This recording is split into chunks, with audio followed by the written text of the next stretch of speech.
بسم اللہ الرحمن الرحیم۔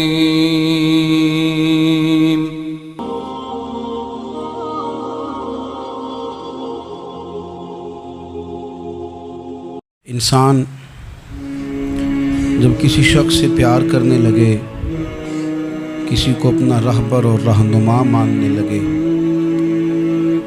پھر اگر وہ اس ہستی کو جہتوں میں اور مختلف قسم کی سمتوں میں قید کرنے لگے تو اس کی محبت کمزور سی نظر آتی ہے۔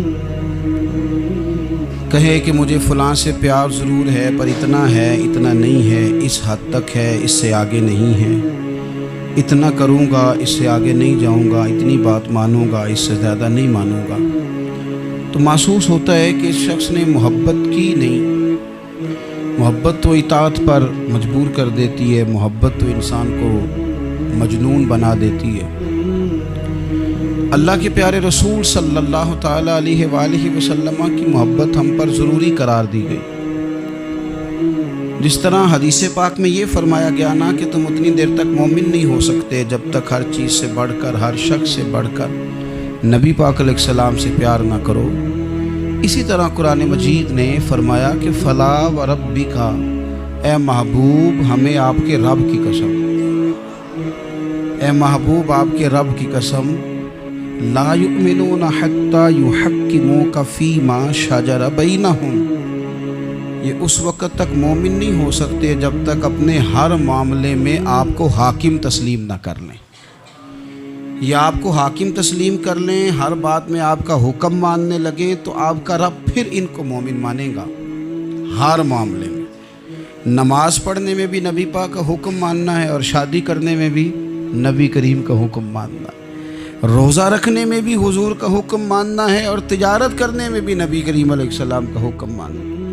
جس طرح ہم لوگوں نے نوافل پڑھنے میں، تلاوت کرنے میں رسول کریم علیہ السلام کی بات کو سننا ہے، اسی طرح ہم نے فیصلے کرنے میں، کچہری میں جانے میں، عدالت میں پہنچنے میں، وہاں بھی ہم نے نبی کریم صلی اللہ تعالیٰ علیہ وسلم کی بات پر ہی غور کرنا ہے، اور سرور کائنات علیہ السلام کو ہر معاملے میں از اول تاخیر اپنا حاکم تسلیم کرنا۔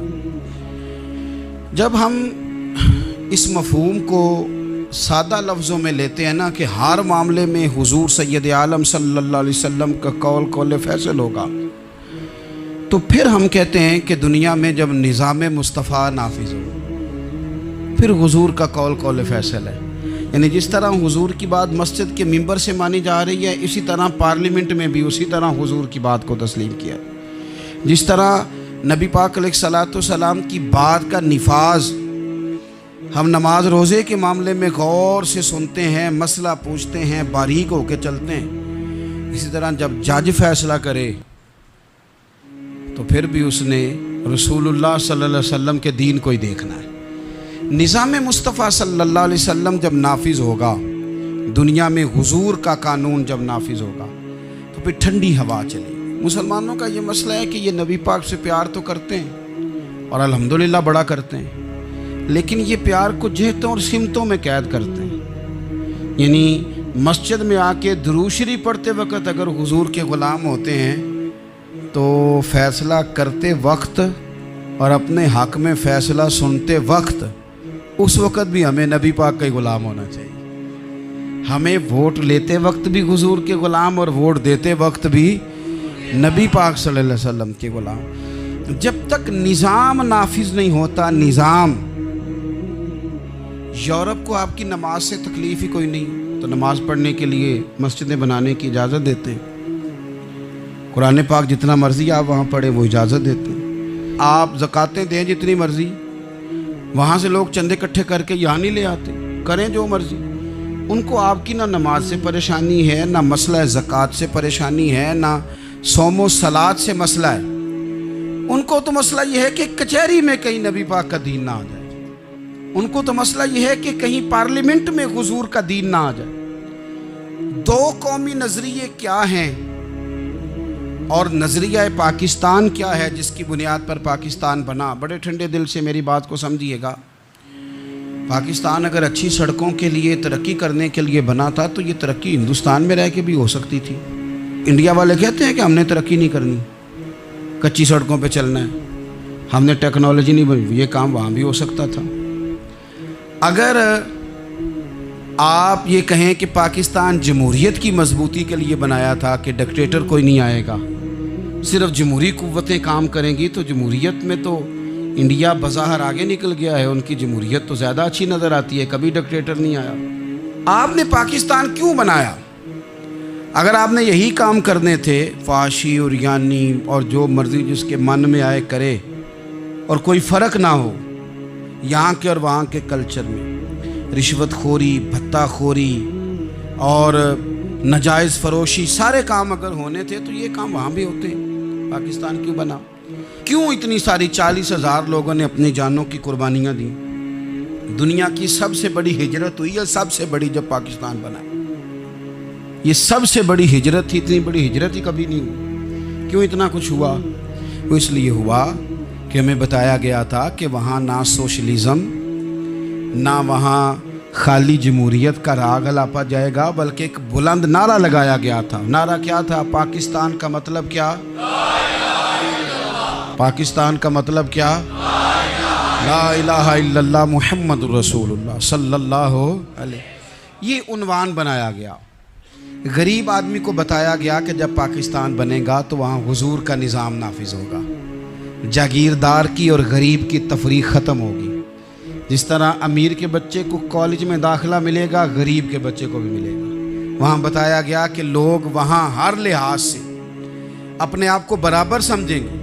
وہاں وہی بات ہوگی جو جناب صدیق اکبر کرتے تھے، وہاں وہی جملے دہرائے جائیں گے جو حضرت عمر فرماتے تھے، وہاں اسی طرح غریب پر سخاوت کی جائے گی، اسے دیا جائے گا جس طرح حضرت عثمان غنی کرتے تھے، وہاں اسی طرح فقر کا دور دورہ ہوگا، سادگی کا حسن ہوگا، اپنائیت کا نور ہوگا جو مولا علی شیر خدا نے عطا فرمایا تھا۔ اس سوچ کی بنیاد پر پاکستان بنایا گیا، اس سوچ کی بنیاد پر، اور اسی سوچ کو آگے لے کر کے جایا گیا۔ کوئی سیاسی پارٹی اب یہ بات نہیں کرتی۔ دو قومی نظریے کا معنی یہ تھا کہ ہندو الگ قوم ہے، مسلمان ایک الگ قوم ہے، ان کا رہنا سہنا، اٹھنا بیٹھنا، کھانا پینا الگ ہے، ہمارا اٹھنا بیٹھنا، کھانا پینا، سارے معاملات الگ ہیں، تہذیب و تمدن الگ ہے، لہذا ہمیں الگ سے خطہ چاہیے جہاں ہم اسلامی نظریات کے مطابق آزاد ہو کے اپنا وقت گزار سکیں۔ اس دو قومی نظریے کی بنیاد پر، دو قومی پہلے تو علامہ اقبال اس کے قائل نہیں تھے۔ علامہ اقبال کا پہلے خیال یہ تھا کہ سارے جہاں سے اچھا ہندوستان ہمارا، یہ اقبال نے لکھا تھا۔ پھر اقبال کہتے ہیں میری سوچ بدلی، اور پھر میں نے کہا کہ نہیں، خطوں کے زور پہ نہیں، آپ رنگ نسل کے زور پہ نہیں، بلکہ کہنے لگے کہ اپنی ملت پر قیاس اقوام مغرب سے نہ کر، خاص ہے ترکیب میں قوم رسول ہاشم۔ آپ جو تقسیم کریں گے، یہ جو تقسیم ہوئی ہے نا عرب کی، یہ مذہب کی بنیاد پہ نہیں ہوئی، یہ تو ان کی ذاتی لڑائیاں تھیں، چھوٹا سا دبئی بن گیا، چھوٹا سا مسقط، چھوٹا سا ابو ظبی، یہ تو ان کی ذاتی لڑائیاں تھیں، قبیلوں کی لڑائیاں تھیں، جنگیں تھیں، چھوٹے چھوٹے ملک الگ سے تقسیم ہو گئے۔ یہ مذہب کی بنیاد پہ ایسا نہیں ہوا۔ دنیا میں جتنی ریاستیں ٹوٹ کر بڑی ریاستوں سے الگ ہوئی تو اس میں یہ تھا کہ ہماری قوم الگ ہے، ہم سردار علیحدہ سے ہیں، اس لیے ہم علیحدگی پسند ہیں۔ دنیا کے اندر دو ہی وطن ہیں جو دین کے نام پہ بنے، دو ہی اسٹیٹ ہیں جو اسلام کے نام پر وجود میں آئیں، پہلی مدینہ منورہ ہے اور دوسری پاکستان ہے۔ خالص مذہب کے نام پر یہ دو ریاستیں وجود میں ہیں، ایک مدینہ طیبہ اور دوسرا پاکستان۔ پاکستان کا مطلب کیا؟ لا الہ الا اللہ محمد رسول اللہ صلی اللہ علیہ وسلم۔ اس بنیاد پر اس وطن کو، خطے کو حاصل کیا گیا، یہی نعرہ لگایا گیا، یہی نعرہ محمد علی جناح لگاتے تھے، یہی ڈاکٹر اقبال لگاتے تھے، یہی نعرہ چودھری رحمت علی لگاتے تھے، یہی وہ نعرہ تھا جس نعرے کو تحریک پاکستان کے قائدین نے آگے پہنچایا۔ اس زمانے میں جو رائٹر لکھتے تھے ان کی تحریریں آپ آج بھی نکال کے دیکھ لیں، وہ کہا کرتے تھے کہ پاکستان قائم ہوگا تو امیر غریب کی تفریق ختم ہوگی، پاکستان میں وہی نظام آئے گا جو نظام رسول پاک صلی اللہ علیہ وسلم لے کے آئے, قرآن کو نافذ کر دیا جائے گا. یہ اس زمانے کے لوگ لکھا کرتے تھے, بیان کرتے تھے, اسی کا ابلاغ ہوتا. پتہ نہیں پھر کس کی نظر لگی, کیا ہوا, اور تحریک پاکستان میں جذباتی طور پر علماء نے کردار ادا کیا. علماء نے حضرت مولانا عبدالحامد بدایونی, حضرت مولانا سید نعیم الدین صاحب مراد آبادی, حضرت مولانا عبدالعلیم صاحب میرٹھی, اور ایک بڑا نام امیر ملت حضرت پیر سید جماعت علی شاہ صاحب محدث علی پوری, 100 سال سے زیادہ عمر کے بابا جی تحریک پاکستان کے لیے جلسے ہو رہے ہیں. بابا جی سے اٹھا نہیں جاتا, تو جس طرح 4 لوگ چارپائی پہ جنازہ اٹھاتے ہیں, اس طرح 4 لوگوں نے چارپائی پہ بابا جی کو اٹھایا ہوا ہے, امیر ملت سید زادے, اور چارپائی ان کی اٹھا کے جلسوں میں لے جائی جاتی ہے, اور وہ تقریریں کرتے ہیں اور کہتے ہیں سنو بھائی, جو مسلم لیگ کو ووٹ نہیں دے گا پھر ہم اس کا جنازہ بھی نہیں پڑھائیں گے, جو ووٹ نہیں دے گا ہم دفن بھی نہیں ہونے دیں گے اپنے قبرستانوں میں, جو ووٹ نہیں دے گا ہمارا مرید ہی نہیں. اتنے جذبات میں لا کے 40,000 لوگوں نے قربانیاں دی. ایک نظریہ تھا کہ ہندو الگ قوم ہے, مسلمان ایک, اور پھر پاکستان بنایا گیا. آج کیا دھما چوکڑی ہے, کیا ذاتوں پاتوں کی بنیاد پر. یہ تو ہندوؤں کا طریقہ تھا کہ وہ ذاتیں پاتیں گنتے تھے کہ یہ برہمن ہے, یہ شوتری ہے, یہ کھتری ہے, یہ فلانا ہے, یہ ہمارے گھر نہیں آ سکتا, یہ نیچ ہے. اور اگر آج اس ملک میں بھی الیکشن ذات کی بنیاد پہ لڑا جائے, اور یہاں بھی صرف اس لیے سپورٹ کیا جائے کہ یہ میری برادری کا ہے, صرف اس لیے سپورٹ کیا جائے کہ میرا قبیلہ ہے, پہلے دیکھا جائے کہ یہاں کون سی برادری مضبوط ہے تو اس کینڈیڈیٹ کو ٹکٹ دیا جائے, تو پھر کیا آپ نے وطن بنا کے کیا کمال کیا. تو اس کا ایک نظریہ ہے. کیا نظریہ ہے کہ مسلمانوں کا رہنا, اٹھنا, بیٹھنا, کھانا پینا الگ ہے. دیکھو ایک سادی سی بات ہے, یا آپ نے داڑھی رکھنی ہے, مونچھیں رکھنی ہے, تو اس پر بھی نبی پاک صلی اللہ علیہ وسلم نے کہا کہ الگ سے تمہاری شناخت ہونی چاہیے, الگ سے. فرمایا تم نے یہودی چونکہ مونچھیں بڑی رکھتے تھے, فرمایا تم نے داڑیاں بڑی کرنی ہیں, مونچھیں پست رکھنی ہیں, یہودیوں کی مخالفت کرنی ہے. یہ لفظ ہیں حدیث میں ساتھ. سادی سی بات ہے نا, پگڑی باندھنی ہے, باندھ لے کوئی آدمی. ہمارے پنجاب میں لوگ پگڑی بھی کہہ دیتے ہیں, صافہ بھی کہہ دیتے ہیں, کلا بھی کہہ دیتے ہیں, جو جس کے من میں آیا. لیکن حضور نے تاکید لگائی, فرمایا خاص ہے یہ بھی, یہ اسلام کا کلچر ہے, کلچر الگ سے ہے. فرمایا یہودی بغیر ٹوپی کے سر پہ پگڑی باندھتا ہے, تم نے پہلے ٹوپی پہننی ہے پھر پگڑی باندھنی, یہودی کی مخالفت کرنی. یہ الگ کلچر ہے, الگ تہذیب ہے مسلمانوں کی. خاص ہے ترکیب میں قوم رسول ہاشمی.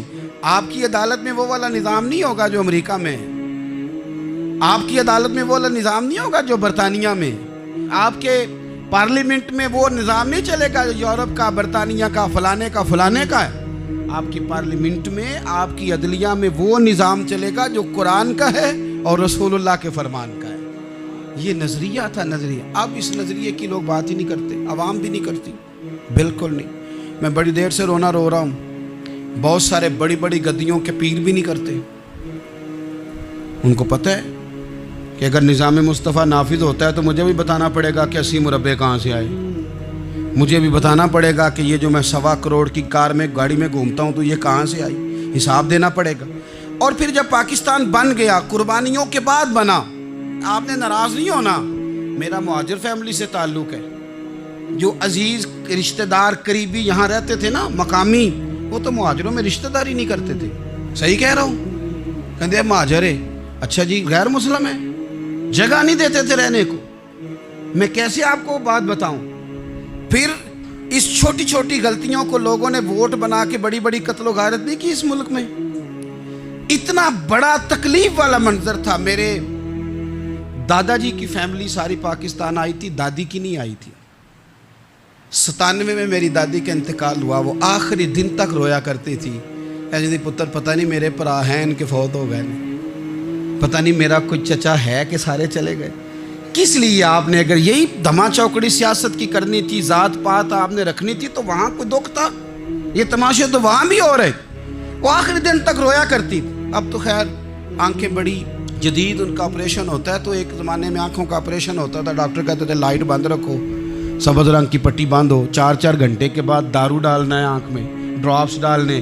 मैं 4 घंटे के बाद उनकी आँखों में ड्रॉप्स डालने जाता था, तो कभी कभी मुझे बिठा लेती थी, तो कहती थी कि पता नहीं कोई बचा है कि नहीं बचा, पता नहीं अब कोई है कि नहीं, पता नहीं कोई उनमें से होगा कि नहीं।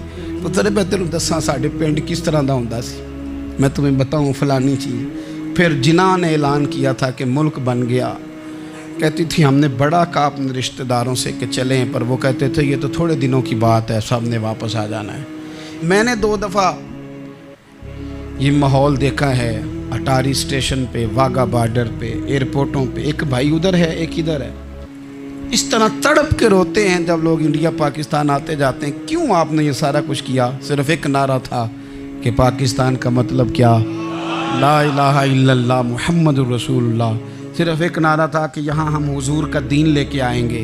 वो दीन तुम लाए नहीं, उन्हीं नवाबों, वडेरों, चौधरियों के ज़िम्मे तुमने काम लगा दिया। अपने मुल्क में हुजूर के निज़ाम के लिए जद्दोजहद करें। ये बना ही नबी पाक के निज़ाम के लिए, इसका कोई दूसरा हल हो सकता? कोई हल नहीं, ये हुजूर के निज़ाम के लिए बना। 2-3 बातें आपकी खिदमत में अर्ज़ करनी है जो आपने ज़्यादा गौर से सुननी। सबसे पहले तो पाकिस्तान बदलने के लिए ज़रूरी है कि निज़ाम मुस्तफ़ा के लिए जद्दोजहद की जाए, फ़िक्र हुसैनी अपनाई जाए और वक्त के हर यजीद को ललकारा जाए, और ललकार करके निज़ाम के लिए कोशिश की जाए कि निज़ाम मुस्तफ़ा इस मुल्क में नाफिज हो। उस जद्दोजहद को आगे बढ़ाया जाए। वही जद्दोजहद जो हमारे बुजुर्गों का काफिला सदरुल अफाज़िल सैयद नईमुद्दीन मुरादाबादी से लेकर अल्लामा शाह अहमद नूरानी सिद्दीकी तक, और आज के इस दौर के अकाबरीन तक जो जद्दोजहद करता आया है, उस जद्दोजहद को अपनाया जाए। हमारे मुंह से ये लफ्ज़ निकलें कि हमें सिर्फ मस्जिद में दीन नहीं चाहिए, कचहरी में भी चाहिए। देखिए ना, कचहरी में दीन नाफिज हो तो किस तरह होता है। तरावी बड़ी सोनी हज़रत उबई बिन काब पढ़ाया करते थे, कुरान बड़ा सोना पढ़ते, तो हज़रत उमर ने कहा ये तरावियाँ पढ़ाएगी। अब चूँकि कुरान अच्छा पढ़ते थे, अच्छा समझते थे, तो हज़रत उमर ने फरमाया चूँकि कुरान अच्छा पढ़ते हैं लिहाजा चीफ जस्टिस भी इन्हीं को बनाना है, जिनको समझ हो कुरान क्या कहता है फ़लाँ चीज़ के बारे में। तो काज़ीउल कुज़ा जज भी हज़रत उबई बिन काब को बनाया। हज़रत उमर पर एक बंदे ने मुकदमा कर दिया, हज़रत उमर ने उन्हें काजी बनाया है, मुकदमा कर दिया। जनाब उमर पेश हुए अदालत में, पहले तो वो उठ के खड़े हो गए, फिर उसके बाद मुद्दई ने जनाब उमर से कहा कि आप गवाह दें। हज़रत उमर के पास गवाह नहीं थे, तो उसने कहा ठीक है फिर आप कसम दें। तो हज़रत उबई बिन काब रज़ी अल्लाह ताला अन्हु फरमाने लगे आपको अमीरुल मोमिनीन के साथ ये रवैया इख्तियार नहीं करना चाहिए। आप अमीरुल मोमिनीन से कसम का मुतालबा कर रहे हैं, आपको पता नहीं कि ये वो हस्ती है जिनकी रसूल पाक अलैहिस्सलातु वस्सलाम ने गवाहियाँ दी हैं कि बड़े काम के आदमी हैं, इनकी फजीलतें हुजूर ने बयान फरमाई हैं। आप अमीरुल मोमिनीन से। हज़रत उमर ने जनाब उबई बिन काब की तरफ देखा, हिमायत तो हज़रत उमर की कर रहे थे ना, लेकिन ये निज़ाम मुस्तफ़ा है, ये हुजूर का दीन है। हज़रत उमर फरमाने लगे आप इस मुकदमे का फ़ैसला कर लें, बाद में आपको माजूल कर दिया जाएगा। ये आपने क्या कहा कि अमीरुल मोमिनीन से मुतालबा न करें? फरमाया मैं जितना मर्जी भी मुअज़्ज़ज़ हूँ तो नबी पाक की कायदे के अंदर ना, जो कानून हुजूर ने दिए मैं उसके अंदर हूँ। किसी का एजाज़ उसे कानून से बाहर लेकर नहीं जाता, मैं कानून में हूँ और निज़ाम मुस्तफ़ा की साए के नीचे हूँ। सबसे पहले तो निज़ाम मुस्तफ़ा का मुतालबा करें। दूसरा मैं आपको एक बात अर्ज़ करूँ, एक होता है घर, एक होता है कब्रिस्तान, एक होता है घर, एक होता है डेरा। इन दोनों में फ़र्क है। हमारे हुक्मरानों और सियासतदानों के लिए पाकिस्तान यहाँ तो कब्रिस्तान है, यहाँ डेरा है। अगर कोई मर जाए तो यहाँ ला के दफन कर देते हैं ताकि पता चले हम यहाँ के वासी हैं। यहाँ डेरा, डेरा आपको पता है ना, पंजाबी में डेरा समझते हैं, फार्म हाउस, बैठक, समझ में आता है ना मसला। डेरे पे ना लोग मकान नहीं बनाते थे, अच्छा बावर्ची खाना नहीं बनाते थे, क्योंकि डेरे पे सियासत करनी होती है। कोई 2-4 बंदे आए, बैठे, चाय शाय पी, चले गए। रिहाइश जहाँ होती है वहाँ सोने के लिए, बैठने के लिए, आराम करने के लिए, किचन, बावर्ची खाना, खाने पीने के लिए, वहाँ अपने घर वालों के लिए बंदा बंदोबस्त करता है। पाकिस्तान को तो डेरा बनाया हुआ है।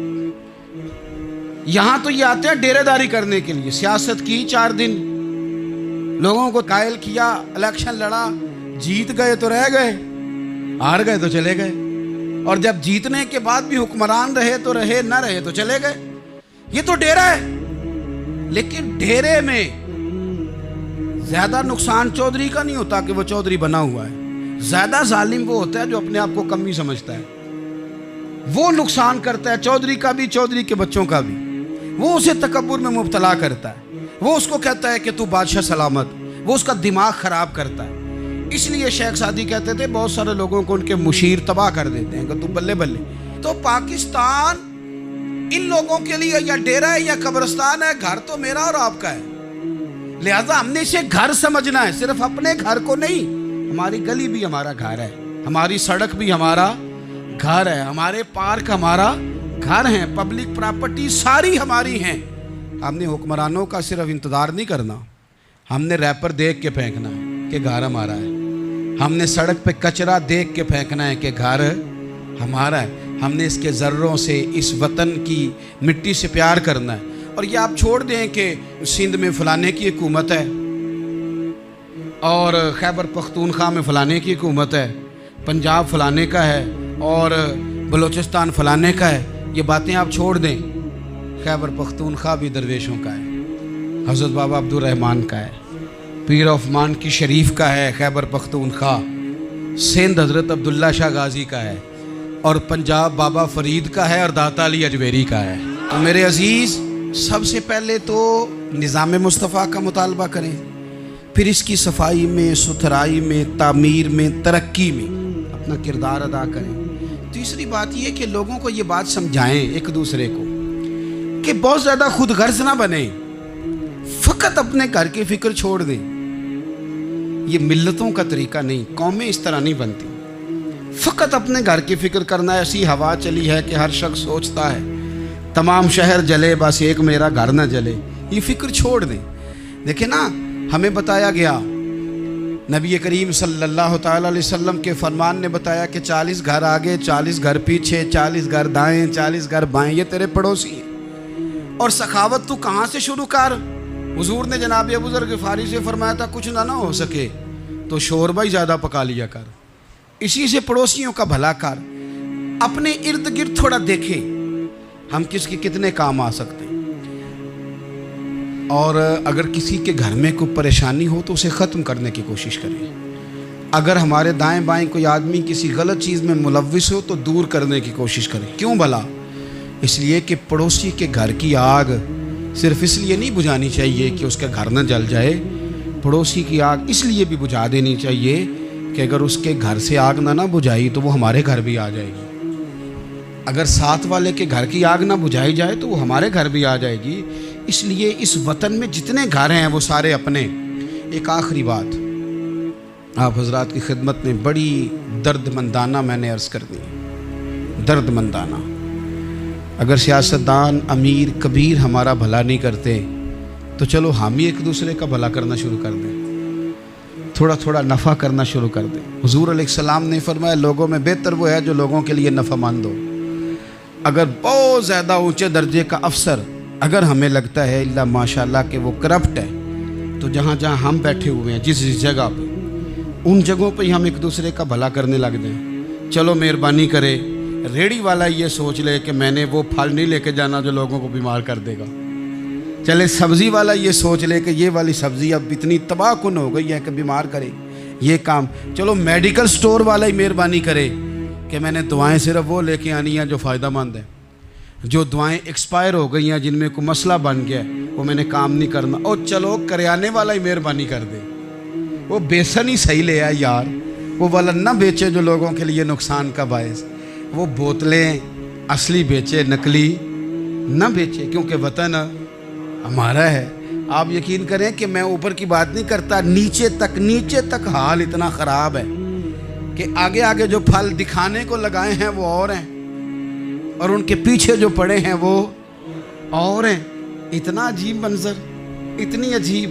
मैं अब तो चलें कुछ अहबाब मुझे सफ़र करा देते हैं। एक ज़माने तक मैं किराए की गाड़ी में सफ़र करता था। एक साहब को मैंने एक दफ़ा बताया कि मुझे शेखुपुरा जाना है, कितनी देर रुकेंगे? मैंने कहा कि ज़ाहिर है जलसा है, फारिग होगा तो आ जाएंगे। तो शेखुपुरा वालों ने भी मुझे शेखुपुरा ही बताया था, तो वहाँ जाके पता चला कि 10 किलोमीटर अंदर जाना है। उन्होंने ब्रेक लगा ली वहीं पे, कहने लगे जो 10 किलोमीटर अगे जाना है तो पैसे नवे तय होणगे। गल शेखुपुरे दी हुई सी।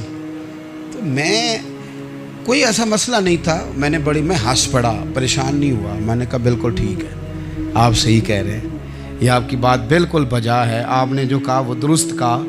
लेकिन यार मैंने तो यही सुना है कि ये शेखुपुरा है, तो 10 किलोमीटर तक तो बहरहाल एक शहर वैसे भी होता ही है। ये तो नहीं होता कि उसकी एक बाउंड्री है कि 1 किलोमीटर के अंदर शहर बंद है। लेकिन मैंने कहा कि तेरी सोच ने, एक बात मुझे, उस दोस्त को मैंने समझाया, प्यारे थे, कायल किया। और मैंने कहा तुम्हारी सोच से एक बात मेरी समझ में आई है कि हम बड़े खुदगर्ज हैं। हमें सिर्फ हमारे हुक्मरान नहीं लूटते, बस हाथ ना पहुँचे तो अंगूर खट्टे हैं, वरना अगर पहुँच जाएं तो कोई एक तरीका होना चाहिए किसी बंदे को किसी जगह नीचे लेके आने का कि ओ हो 10 किलोमीटर आपने तो ये कहा था, अब कैसे बात होगी? मैंने उन्हें कहा कि कुछ भी नहीं इससे फ़र्क पड़ता, इससे कोई फ़र्क नहीं पड़ता। लेकिन एक ज़माना मैंने दौर देखा, और एक दौर मैंने वो भी देखा कि मुझे एक जगह जाना था। अल्लाहु अकबर, एक कारी साहब थे, इमाम साहब थे, किसी ज़माने में वो रह चुके, तो हमारे इलाके में भी उन्होंने इमामत की थी। तो मैं वहाँ जा रहा था, तो उनके गांव पहुँचने स्टॉप पे उतर के तो मैं तांगे पे बैठा।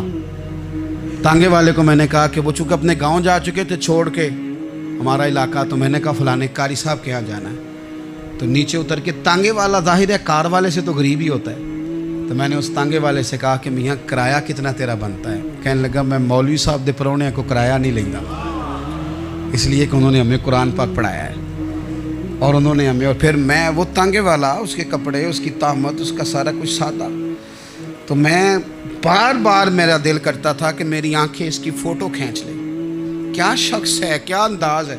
और वो मुझे कहने लगा मौलवी साहब वापस कदों को जाना दे। मैंने उनसे कहा कि मैंने ना जी शाम को ही वापस लौट जाना है। तो कहने लगे मैं डीगर को तक तुहाडा वेट करांगा तो मैं तुहानू डीकांगा, एक सवारी घट पावांगा। मेरा दिल करता है मौलवी साहब का परौना वापस भी फ्री जाए। क्या उसकी आमदन होती है तांगे वाले की। वो बंदा भी याद रह गया, ये बंदा भी याद रह गया। खुदा रहा हम याद रहेंगे। मेहरबानी करें आप, एक दूसरे का थोड़ा थोड़ा भला करें, एक दूसरे की थोड़ी थोड़ी खैर करें, एक दूसरे का थोड़ा थोड़ा नज़रिया। एक बंदा मुझे वो भी याद है, बस में बैठा था तो उसने ना, एक बूढ़ी अम्मा ने उसे कहा कि पुत्र मेरे को ना किराया 14 रुपये था, तो उसने कहा पुत्र मेरे को 10 ही दे। तो अपना अपना रवैया होता है। तो वो कंडक्टर जो था गाड़ी का, वो कहने लगा अम्मा जी उतर के आगा नहीं जाना।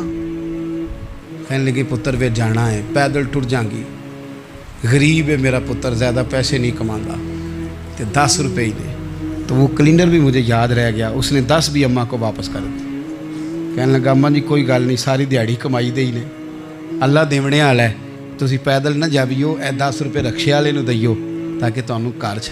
और यार एक एक कतरा इस मुल्क में, एक एक आंसू किसी का पूछ लो, ज़्यादा नहीं, एक एक दो दो आंसू पूछोगे तो बड़े लोग रोना छोड़ देंगे। एक एक दो दो आंसू पूछ लोगे तो बड़े लोग हैं रोना छोड़ देंगे।